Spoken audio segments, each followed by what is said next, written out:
Fresh graduate po ako ng Business Administration, major in Marketing Management. Una po nagsimula po ako sa Limang Inahin.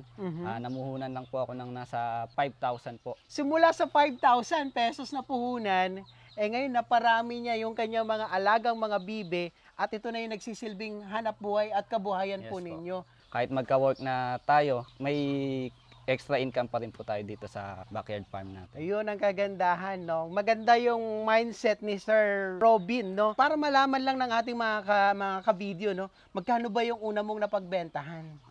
Nasa 5 to 10K po ganun.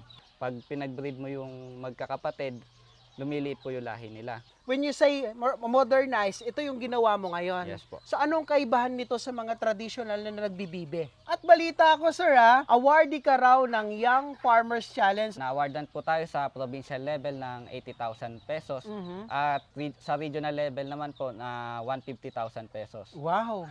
Hindi po consistent yung kita natin sa Muscovidac, pa iba-iba po, pero nagre-range ng 10 to 20K po ganun. Monthly. Yes po. Sa mga kababayan po natin, especially po sa mga kabataan po na gaya ko, ay hindi po hadlang ang maliit na simula para po sa malaking pangarap po natin.